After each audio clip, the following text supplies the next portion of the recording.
नमस्कार, मैं रीनू यादव आप सभी दर्शकों का अन्नदाता कार्यक्रम में स्वागत करती हूं। किसान बहुत परिश्रमी होते हैं। वे खेतों में जी तोड़ मेहनत करते हैं और अनाज, फल और सब्जियां उगाते हैं। हमारे देश की अर्थव्यवस्था का लगभग समूचा भार उन्हीं के कंधों पर ही है। ऐसे भारतीय किसानों को खेतीबाड़ी से जुड़ी बहुत सी नई, रोचक और लाभकारी जानकारियां देने के लिए हर रोज सुबह हम आपके साथ आते हैं। तो चलिए कार्यक्रम शुरू करने से पहले देखते हैं क्या है आज के अन्नदाता में। फसलों की कटाई गहाई यंत्रों से करने पर किसानों को होगा फायदा। बटेर पालन करके कमा सकते हैं अच्छी आमदनी। रबी की अधिकांश फसलें पकने वाली हैं और कुछ ही दिनों में इन फसलों की कटाई भी होने लगेगी। आमतौर पर इस काम को कराने में किसानों को कई मजदूरों की जरूरत पड़ती है, जो कि समय पर नहीं मिलते हैं या फिर मिलते भी हैं तो इनकी मजदूरी भी काफी अधिक होती है। ऐसे किसान फसलों की कटाई गहाई अगर मशीन से कराएं तो उन्हें अच्छा लाभ होगा। तो चलिए इन मशीनों के बारे में जानते हैं कृषि विज्ञान केंद्र जिला मुजफ्फरपुर की कृषि इंजीनियर निधि कुमारी से। पहले तो हम बात करते हैं कि जितनी भी कटाई मशीन होती है तो वो कहीं ना कहीं हमारे जो कन्वेंशनल मेथड्स होते हैं, जो हमारे पारंपरिक तरीके से जितनी भी कटाई होती है उसको ध्यान में रखते हुए हमने उसको मॉडर्न किया है, आधुनिक बनाया है।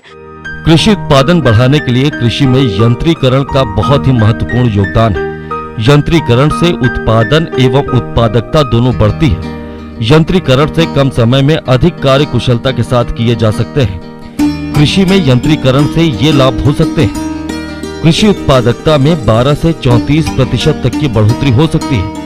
कृषकों की कुल आमदनी 30 से 50% तक बढ़ाई जा सकती है। कि पहले जमाने में हम क्या करते थे, हसिया से कटाई करते हैं। अभी भी गांव के परिवेश में हम लोग हसिया से नवीन सिकल जिसको बोलते हैं नवीन हसिया, उसको यूज करते हैं गेहूं या धान की कटाई के लिए या किसी भी प्रकार के फसलों की कटाई के लिए, अनाज वाले क्रॉप हो या दलहन हो, तिलहन हो। तो इससे क्या होता है कि हमारे यहाँ जो श्रम आवर है, श्रमिक का जो घंटा है वो बढ़ जाता है। तो इसके बाद अगर हम देखें थोड़ी आधुनिकता पे आए तो हमने देखा ब्रश कटर का प्रयोग करते हैं लोग, जो छोटे लार्ज स्केल पे तो नहीं हम बोल सकते, लेकिन स्मॉलर स्केल पे अगर किसान चाहते हैं कि 10 से 11,000 के रेंज में उनके पास कुछ मशीन हो तो वो ब्रश कटर का इस्तेमाल कर सकते हैं। ब्रश कटर में क्या होता है कि ये काफ़ी छोटा इक्विपमेंट है, उसका 7 से 8 किलो वजन होता है। आपकी जो उसकी पेट्रोल से चलती है, 2 स्ट्रोक या 4 स्ट्रोक में अवेलेबल होती है। तो इसका जो पेट्रोल का जो टंकी होता है 1.2 लीटर का होता है। तो सीधे आप देखेंगे पीठ पे उसका टंकी होता है, आपके मोटर लगे होते हैं छोटे से, उसको आप ऑपरेट कर सकते हैं वो हाथ से। ये लीवर ऑपरेटेड होता है। आप इसकी मशीन की जो स्पीड होती है वो आप इसको नियंत्रित कर सकते हैं। तो इसमें क्या होता है कि आप लगभग 1 बीघा की कटाई आप एक दिन में चाहे तो मतलब जो 8 घंटे की अवधि होती है उसमें आप कर सकते हैं और इसमें कॉस्ट भी कम होता है। तो ये चीज़ आप किसी भी सोरगम हो या दलहन टाइप के जो थोड़े चना आप बोल सकते हैं, धान है, गेहूँ है, इसकी कटाई आप आराम से कर सकते हैं। और अगर स्मॉलर स्केल पे अगर आप चाहते हैं तो आप इसको खरीद भी सकते हैं, इतना कॉस्टली नहीं है।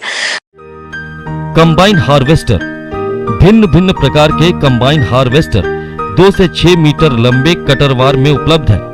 इसका कार्य एक बार में ही फसल की कटाई, मड़ाई, ओसाई, सफाई एवं दानों को इकट्ठा करना है। इसमें कई भाग होते हैं जैसे हेडर यूनिट, मड़ाई यूनिट, सेपरेशन यूनिट और कलेक्शन यूनिट इत्यादि भाग होते हैं। इस यंत्र के द्वारा कटाई, गहाई और पैकिंग एक साथ हो जाती है। इस यंत्र के प्रयोग से समय और लागत दोनों की बचत होती है। आपके जो भी दलहन है, तिलहन है, आपके सोरगम है, बार्ली है, गेहूं है, धान है, तो जो भी आपके फसल होते हैं जो स्टैंडिंग पोजीशन में होते हैं उसकी कटाई आप कर सकते हैं। तो कंबाइन हार्वेस्टर लेकिन कॉस्टली होता है, 21 लाख से शुरू होता है इसका रेंज और गवर्नमेंट इसको सब्सिडाइज भी करती है। तो इसको आप इस्तेमाल कर सकते हैं।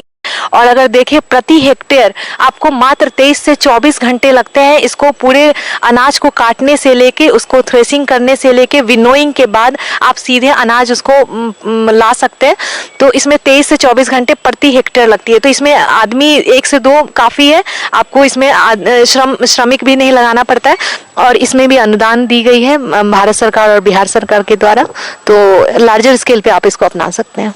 उसके बाद अगर हम बात करें थोड़ा और, अगर आपका स्केल ज़्यादा है, जैसे कि आपकी खेत की जो लैंड होल्डिंग होती है अगर वो ज़्यादा है, तो आप रीपर का प्रयोग कर सकते हैं, जो कि हमारे यहाँ बहुत तरह के रीपर आ गए हैं मार्केट में। एक तो होता है सेल्फ प्रोपेल्ड रीपर, कम बाइंडर होता है, जिसमें कि आप फसल की कटाई करते हुए उसको बांध भी सकते हैं, गठरी बना सकते हैं। तो इसको अगर देखा जाए तो आप देखेंगे कि 1500 से 2300 के रेंज में आप चाहे तो पूरा हेक्टेयर, 1 हेक्टेयर की ज़मीन की कटाई कर सकते हैं, फसल की कटाई कर सकते हैं। तो ये अगर आपके पास थोड़ी ज़मीन ज़्यादा है तो आप इसका इस्तेमाल कर सकते हैं। इसका कॉस्ट अगर मार्केट में देखा जाए तो 1,80,000 में मिल जाता है ये।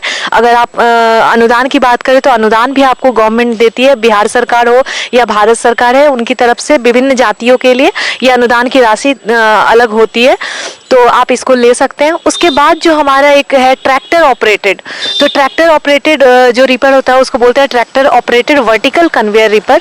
तो इसका इस्तेमाल आप कर सकते हैं, जो कि ट्रैक्टर के रियर माउंटेड होता है, जो पीछे हिस्से में पीटीओ से अटैच होता है। तो उसको आप चलाकर आप जो खेतों में जो फसल होते हैं उसकी कटाई कर सकते हैं। इससे भी धान गेहूं की कटाई कर सकते हैं, लेकिन इसमें गठरी नहीं बनता है, सीधे वो कटाई करके आपकी ज़मीन पे छोड़ देते हैं। उसके बाद किसी को उठाना पड़ता है, उसका बंडल बनाना पड़ता है। तो इसकी भी बात करें तो ये भी आपका 2000 से 2500 के रेंज में अगर आप देखें तो प्रति हेक्टेयर आपकी लागत होती है, और इसको बहुत इफिशियंट भी माना जाता है। तो आप इसका इस्तेमाल कर सकते हैं। इसमें ग्रेन जो होते हैं, जो दाने, वो छिटकते नहीं हैं हमारे स्टॉक से, जो डंठल बोलते हैं जिसको। तो ये है हमारे जो आज अभी तक के जो छोटे से लेके मीडियम स्केल में हम बोल सकते हैं किसान यूज कर सकते हैं। इन यंत्रों पर मिलने वाले शासकीय अनुदान के लिए किसान अपने नजदीकी कृषि विभाग या ऑनलाइन आवेदन कर सकते हैं। इसकी अधिक जानकारी के लिए आप यहाँ संपर्क कर सकते हैं। चलिए अब रुख करते हैं अगली कड़ी की ओर। बटेर पालन मुर्गी पालन की भांति किए जाने वाला व्यवसाय है, और इस व्यवसाय में मुर्गी पालन की अपेक्षा जोखिम कम रहता है, और इसलिए किसानों के बीच बटेर पालन तेजी से लोकप्रिय होता जा रहा है। अगर आप भी इस व्यवसाय को करना चाहते हैं तो किन किन बातों पर खास ध्यान दें, इस बारे में बता रहे हैं डॉक्टर राजेंद्र प्रसाद, केंद्रीय कृषि विश्वविद्यालय जिला समस्तीपुर के पशु वैज्ञानिक डॉक्टर प्रमोद कुमार जी। किसान बंधु, पहले बटेर पालन के बारे में जान लें। बटेर जिसको हम लोग जापानीज कोयल भी बोलते हैं या कोटरनिकस जापानिकम बोलते हैं, ये एक पोल्ट्री का ही एक स्पीसीज है, और ये काफ़ी सुरक्षित व्यवसाय है। सुरक्षित कहने का मतलब कि जो हम लोग ब्रॉयलर पालन करते हैं उसमें काफ़ी रिस्क एसोसिएटेड होता है, लेकिन बटेर में ये नेचुरली काफ़ी हार्डी है, ये डिजीज रेसिस्टेंस है, इनका रोग प्रतिरोधक क्षमता काफ़ी बढ़िया है। तो इसमें अगर कोई वैक्सीन या कोई दवा इस्तेमाल नहीं करते हैं फिर भी इनको पाला जा सकता है। इसलिए वैसे किसान जो थोड़ा कम पढ़े लिखे हैं उनके लिए भी काफ़ी सुरक्षित व्यवसाय है बटेर पालन। पिछले कुछ वर्षों में अंडे और मांस का कारोबार तेजी से बढ़ा है। इसकी पूर्ति के लिए बटेर पक्षियों को कम जगह में ही आसानी से पाला जा सकता है। इनका पालन लीटर और पिंजरों में आसानी से कर सकते हैं। बटेर पालन के लिए अच्छी नस्ल है फराहू, इंग्लिश सफेद, ब्रिटिश रेंज, कैरी उज्जवल, कैरी श्वेता, कैरी उत्तम, कैरी पर्ल और जापानी कोयल। इनका पालन भी किसान कर सकते हैं। बटेर का वजन करीब 250 ग्राम से 350 ग्राम के आसपास का होता है। एक दूसरा एडवांटेज ये भी है कि ये चूंकि 6 से 7 सप्ताह में अपना मैच्योर एवरेज वेट होता है वहाँ तक आ जाते हैं। तो इनका जो भी मेल है आप उसको 6 से 7 सप्ताह में मीट के लिए बेच सकते हैं। उसमें एवरेज वजन इनका 300-350 ग्राम आसपास होता है, और ये वजन से नहीं बल्कि ज़्यादातर कॉमर्शियली मार्केट में ये पर पीस बिकता है। 60 रुपये से 100 रुपये के बीच में इनका प्रति पीस बिकता है। जो फीमेल्स हैं उनको आप एग लेइंग के लिए रख सकते हैं, अंडा देने के लिए। अंडा देने के लिए मेल का आवश्यकता नहीं होता है अगर आप उस अंडे का हैचरी में इस्तेमाल नहीं करते हैं तो 6 सप्ताह से करीब 1 साल तक वो अंडा देती रहेगी। करीब ये साल में 180 से करीब 200 अंडे देगी, तो आपको उससे भी अतिरिक्त आय का प्राप्ति होगा, और इनका अंडा भी काफी पौष्टिक है। बटेर का एक चूजा लगभग 5 से 10 ग्राम तक का होता है। बटेर पालन के लिए लगभग 6 से 7 दिन के चूजों को खरीदना चाहिए, क्योंकि शुरुआती हफ्तों में ही इनकी मृत्यु दर अधिक होती है। चूजे लाने के बाद ब्रूडर घर में तापमान 30 डिग्री सेल्सियस रखना चाहिए। बटेर पक्षियों को प्रतिदिन ताजा एवं स्वच्छ पानी पीने को देना चाहिए। साथ ही आहार देने के लिए छोटे बर्तनों का प्रयोग करना चाहिए।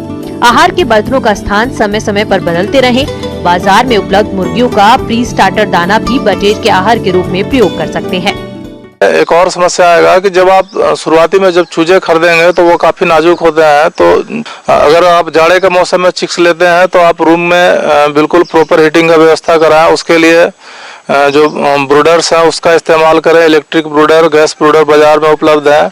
और ख़ास करके शाम रात के टाइम में जब काफ़ी टेम्परेचर गिर जाता है जनवरी या दिसंबर के महीने में, उसमें हीटर जो ब्रूडर है, इलेक्ट्रिक ब्रूडर्स हैं या गैस ब्रूडर्स हैं, तो गैस के माध्यम से उनको देते हैं। चूँकि वो कई बार रात में बिजली कटने की वजह से अचानक से 2 घंटे के लिए टेम्परेचर सपोज कम हो गया, तो उस दौरान चूज़ों में काफ़ी ज़्यादा मोर्टेलिटी होती है। तो उससे बचने के लिए गैस ब्रूडर का भी अल्टरनेटिव व्यवस्था करके रखें। दूसरा सबसे ज़रूरी चीज़ है कि चूँकि इनका प्रोटीन परसेंटेज जो है इनके मीट का और इनके अंडों का काफ़ी ज़्यादा होता है, तो इनको जो फीड देते हैं उसमें हम लोग एडिशनल जो ब्रॉयलर के लिए जो इस्तेमाल करते हैं फीड, उसकी तुलना में करीब 20 से 25% ज़्यादा प्रोटीन इसमें डाला होता है। तो उसके लिए जो आपका रूटीन फीड है उसमें आप फिश मील का इस्तेमाल कर सकते हैं, या फिर अगर आप वेजिटेबल सोर्स से लेना चाहते हैं तो इसमें दलहनी अनाज आप उसमें 20% तक अगर मिक्स कर देंगे तो ये इनके लिए काफ़ी उपयुक्त होगा। मौसम में बदलाव के कारण कभी कभी बटेर गृह में नमी बढ़ जाती है। साथ ही पक्षियों के मलमूत्र और पानी के कारण भी लीटर गीला होने की संभावना बनी रहती है। ऐसी स्थिति में 3 किलोग्राम चूना प्रति 10 वर्ग फीट में एरिया के हिसाब से भुरकाव करें और लीटर की समय समय पर लीटर को पलटते रहना चाहिए। दूसरी एक इसमें कुछ बीमारियां हैं जिसके लिए हम लोग दवा प्रिवेंटिव रूप में या बीमारी होने पे इस्तेमाल करते हैं। कोक्सीडियोसिस का समस्या अभी बटेर में काफ़ी देखा गया है, तो इसके बचाव के लिए आप इनको 7 सप्ताह के जब हो जाए तो उस समय आप नियोडॉक्स या सुपरकॉक्स दवा जो है 1 लीटर पानी में 2 ग्राम पाउडर का घोल बना करके 3 दिन तक इस्तेमाल करेंगे तो इसको प्रिवेंटिव रूप में दे सकते हैं। तो प्रत्येक सप्ताह निश्चित रूप से आप उसका सूखा चूना का छिड़काव करें उसके बेडिंग मटेरियल में और उसको मिक्स करवाते रहें। और पानी का जमाव नहीं होने दें। पानी का जहाँ बर्तन रखते हैं उस जगह को टाइम टू टाइम चेंज करते रहें ताकि वो कुन्नी जो है बेडिंग मटेरियल है वहाँ पे मॉइस्चर नमी जमा नहीं हो। और रैकिंग करने से ये पूरा यूनिफॉर्म मिक्सचर होते रहेगा। इस तरीके से आप बहुत हद तक कोक्सीडियोसिस के इन्फेक्शन से अपने बटेर को बचाव कर सकते हैं। और इनको अगर इनकी तुलना करें आप ब्रॉयलर फार्मिंग से, मुर्गी पालन से, तो काफ़ी इसमें इनका एडवांटेज है। जैसे सबसे पहला एडवांटेज ये है कि ये काफ़ी हार्डी है, तो अगर आप कोई भी नियमित वैक्सीन या टीकाकरण जो मेडिसिन है, प्रिवेंटिव मेडिसिन, वो सब अगर नहीं भी देते हैं तो इनमें इस टाइप का इन्फेक्शन नहीं आता। जैविक खादों में वर्मी कंपोस्ट सबसे अच्छी खाद है जिसके प्रयोग से फसलों को जरूरी पोषक तत्व आसानी से मिल जाते हैं और मिट्टी का भी उपजाऊ बना रहता है। तो वर्मी कंपोस्ट खाद आप कैसे बनाएं और किस प्रकार से फसलों में प्रयोग करें, जिस बारे में बता रहे हैं विषय विशेषज्ञ मनोज। अन्नदाता हेल्पलाइन निःशुल्क फोन संपर्क सेवा के माध्यम से आपके द्वारा पूछे गए प्रश्नों में से 1 या 2 महत्वपूर्ण प्रश्नों को हम अपने कार्यक्रम में शामिल करते हैं और इसी के तहत आज का चयनित प्रश्न और उसका जवाब इस प्रकार है। निःशुल्क अन्नदाता हेल्पलाइन में आज हमने जिस प्रश्न को शामिल किया है उसे पूछा है गांव मोहनपुर, जिला रांची के ओमकार महतो ने। आपने सूरजमुखी की उन्नत किस्मों के बारे में जानकारी चाहिए है, तो इसके लिए देखिए कार्यक्रम का यह अंश। सूरजमुखी एक बहुत ही उन्नत और बहुत ही उत्तम तिलहन फसल है जिसका देश के हर एक हिस्सों में जो है अच्छी तरीके से खेती की जाती है। सूरजमुखी की उन्नत खेती के लिए झारखंड में हम उन्नत प्रभेदों का चयन कर सकते हैं। उसमें उन्नत प्रभेद में कुछ इस प्रकार हैं। संकुल प्रजातियों में आपका मॉर्डेन, सूर्या, CO1, DRSF 108 आते हैं जिनकी औसत उपज 4 से 5 क्विंटल प्रति एकड़ है और औसत अवधि 80 से 110 दिन की होती है। जबकि संकर प्रजातियों में BSH 1, KBSH 1, KBSH 13, DRSF 1, 13 और 8 आती हैं जिनकी औसत उपज 8 से 10 क्विंटल प्रति एकड़ है। अब आइए देखते हैं कल दिखाए जाने वाले कार्यक्रम की मुख्य झलकी। दाता आपकी सेवा के लिए संकल्परत है। कृषि संबंधित समस्या एवं सुझावों के लिए आप हमें इस पते पर संपर्क कर सकते हैं। प्रोड्यूसर अन्नदाता news 18 Bihar Jharkhand, Ramoji film city Hyderabad 501512। साथ ही आप हमें ईमेल भी कर सकते हैं। हमारा ईमेल है P18 अन्नदाता बिहार @nw18.com। और इसके अतिरिक्त आप हमें निःशुल्क हेल्पलाइन नंबर 180041922155 पर सोमवार से शनिवार सुबह 10 से शाम 4 बजे के बीच संपर्क कर सकते हैं। किसान भाइयों, अब समय हो रहा है आपसे विदा लेने का, तो हमारी अन्नदाता टीम को दीजिए इजाजत। कल फिर आपसे मुलाकात होगी कृषि संबंधित कुछ और महत्वपूर्ण जानकारियों के साथ। नमस्कार।